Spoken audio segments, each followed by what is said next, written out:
آج ہم اسٹیفن کووی کی جو مشہور کتاب ہے انتہائی مؤثر لوگوں کی 7 عادات، اس کی گہرائی میں اتر رہے ہیں۔ یہ کتاب ذاتی اور پیشہ ورانہ زندگی میں کامیابی کے لیے ایک طرح سے نقشہ فراہم کرتی ہے۔ کووی ایک بہت دلچسپ فرق بتاتے ہیں۔ وہ کہتے ہیں کہ جو سطحی چیزیں ہیں نا، جیسے آپ بات کیسے کرتے ہیں، آپ کا امیج کیسا ہے، اسے وہ شخصیت کی اخلاقیات کہتے ہیں۔ وہ کہتے ہیں یہ اتنا اہم نہیں جتنا آپ کی بنیادی اقدار ہیں، یعنی کردار کی اخلاقیات۔ جی بالکل۔ اس میں پھر دیانتداری، انصاف، عاجزی، یہ سب آ جاتا ہے۔ اور وہ ایک اور بات کرتے ہیں پیراڈائم شفٹ کی، یعنی ہمیں اپنا دنیا کو دیکھنے کا زاویہ بدلنا ہوگا۔ بالکل۔ اور دیکھیں یہ 7 عادات جو ہیں یہ کوئی الگ الگ ٹپس نہیں ہے، یہ تو زندگی گزارنے کا ایک پورا مربوط طریقہ ہے۔ اچھا۔ پہلی 3 جو ہیں وہ خود پر قابو پانے یعنی ذاتی فتح کے لیے ہیں۔ ٹھیک۔ اگلی 3 کا تعلق دوسروں سے ہے، عوامی فتح۔ اور آخری والی جو ہے وہ ان سب کو سنبھالنے کے لیے ہے، تجدید۔ چلیں تو پھر پہلی عادت سے شروع کرتے ہیں، فعال بنے، بی پرو ایکٹیو۔ جی۔ اس کا کیا مطلب ہوا؟ اپنی زندگی کی ذمہ داری لینا؟ جی ہاں، بالکل۔ مطلب حالات یا موڈ کو اپنی رہنمائی نہ کرنے دینا، رد عمل نہیں دینا، بلکہ اپنی اقدار کی بنیاد پر سوچ سمجھ کر عمل کرنا۔ یعنی وہ میں نہیں کر سکتا والے جملے چھوڑنا۔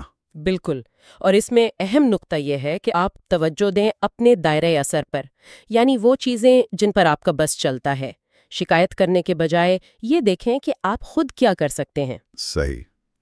تو ذمہ داری قبول کرنے کے بعد دوسری عادت آتی ہے، انجام کو ذہن میں رکھ کر شروع کریں۔ جی، begin with the end in mind۔ یعنی پتہ ہو کہ جانا کہاں ہے، ایک منزل کا تعین۔ بالکل۔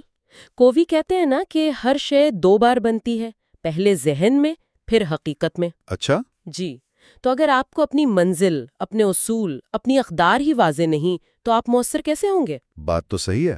تو اپنا ذاتی مشن سٹیٹمنٹ بنانا یہ اس میں کافی مدد دیتا ہے، ایک کمپس کی طرح کام کرتا ہے۔ اور پھر اسی منزل کو ذہن میں رکھتے ہوئے تیسری عادت آتی ہے، پہلی چیزیں پہلے رکھیں، پٹ فرسٹ تھنگز فرسٹ۔ یہ تو ٹائم مینجمنٹ لگتا ہے۔ یہ ٹائم مینجمنٹ سے زیادہ ہے، یہ اصل میں سیلف مینجمنٹ ہے، خود کا انتظام۔ اچھا، کیسے؟ دیکھیں، اہم یہ نہیں کہ آپ کتنے مصروف ہیں، بلکہ یہ ہے کہ آپ کن چیزوں میں مصروف ہیں۔ کووی کا وہ جو ٹائم مینجمنٹ میٹرکس ہے نا، 4 خانے والا۔ ہاں، وہ اہمیت اور اجلت والا۔ جی، اس میں وہ کوڈرنٹ 2 یعنی غیر فوری لیکن اہم کام، جیسے منصوبہ بندی۔ بالکل، منصوبہ بندی، رشتے بنانا، کچھ نیا سیکھنا، صحت کا خیال رکھنا، یہ وہ چیزیں ہیں جو اصل فرق ڈالتی ہیں۔ لیکن ہم اکثر ان کو ٹالتے رہتے ہیں۔ جی، کیونکہ یہ فوری نہیں لگتی، لیکن اصل کامیابی اور سکون یہیں سے آتا ہے۔ تو یہ 3 عادتیں ہو گئیں ذاتی فتح کی۔ اب آتے ہیں دوسروں کے ساتھ تعلقات پر۔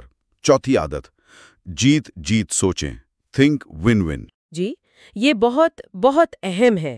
یہ ذہنیت ہے کہ ہر معاملے میں، ہر تعلق میں ایسا حل نکالا جائے جس سے سب کا فائدہ ہو۔ یہ صرف سمجھوتا نہیں ہے کہ آدھا تم لے لو آدھا میں۔ نہیں، بالکل نہیں۔ سمجھوتے میں تو دونوں کچھ نہ کچھ ہارتے ہیں۔ ون ون میں کوشش ہوتی ہے کہ سب جیتیں۔ اس کے لیے ایک تو فراوانی کی ذہنیت چاہیے، ابنڈنس مینٹیلٹی۔ جی، اور دیانتداری اور پختگی بھی، یہ ماننا کہ دوسروں کی کامیابی آپ کی ناکامی نہیں۔ ٹھیک ہے، اور اس ون ون تک پہنچنے کے لیے شاید 5ویں عادت بہت ضروری ہے، پہلے سمجھنے کی کوشش کریں پھر سمجھے جانے کی۔ بالکل، seek first to understand then to be understood. یعنی جواب دینے سے پہلے واقعی سننا۔ جی، اور صرف الفاظ نہیں سننا بلکہ ہمدردی سے سننا، ایمپتھیٹک لسننگ، مطلب دوسرے کے جذبات، اس کے نظریے کو اس کے زاویے سے سمجھنے کی کوشش کرنا، بغیر فیصلہ سنائیں یا مشورہ دیے۔ بالکل، جب لوگوں کو لگتا ہے نا کہ انہیں واقعی سمجھا گیا ہے تو اعتماد بنتا ہے، اور پھر مسائل حل کرنا آسان ہو جاتا ہے۔ جی ہاں۔ تو جب اعتماد بن گیا، لوگ ایک دوسرے کو سمجھ رہے ہیں، پھر آتی ہے 6ٹھی عادت، ہم آہنگی پیدا کریں، سنرجائز۔ یہ ٹیم ورک سے کچھ زیادہ لگ رہا ہے۔ یہ ٹیم ورک سے بہت زیادہ ہے. یہ وہ جادو ہے جب مجموعی نتیجہ انفرادی حصوں سے کہیں زیادہ ہوتا ہے. یعنی 1+1=3 یا اس سے بھی زیادہ؟ بالکل. یہ تب ہوتا ہے جب ہم لوگوں کے درمیان جو فرق ہے نا، ان کو مسئلہ نہیں سمجھتے بلکہ ایک طاقت سمجھتے ہیں. جی. مختلف نظریے، مختلف تجربات جب ملتے ہیں تو نئے اور تخلیقی حل نکلتے ہیں جو اکیلے ممکن ہی نہ تھے. یہ اصل میں تخلیقی تعاون ہے، کریٹو کوآپریشن. زبردست.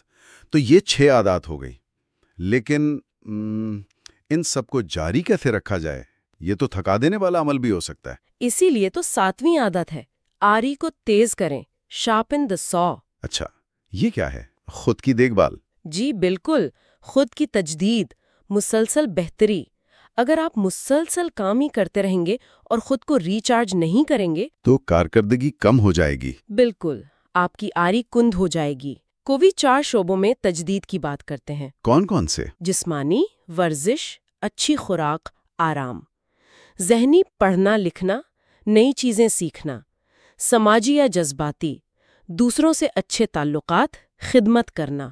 اور روحانی، اپنی اقدار پر غور کرنا، عبادت، مراقبہ یا فطرت میں وقت گزارنا.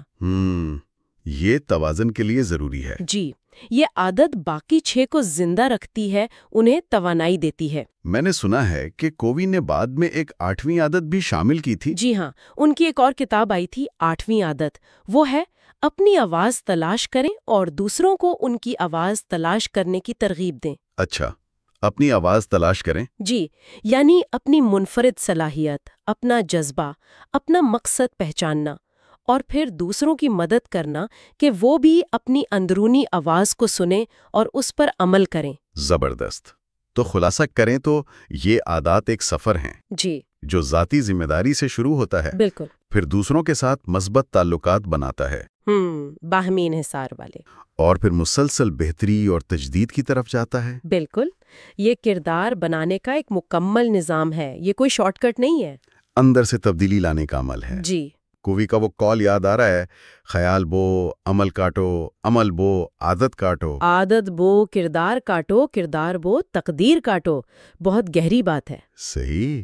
تو آخر میں سننے والوں کے لیے ایک نقطہ چھوڑ جاتے ہیں. جی. ان 7 یا 8 عادات پر غور کرتے ہوئے یہ سوچیں کہ اس وقت آپ کی زندگی میں کون سی ایک عادت ہے جس پر اگر توجہ دیں تو سب سے بڑی مثبت تبدیلی آ سکتی ہے.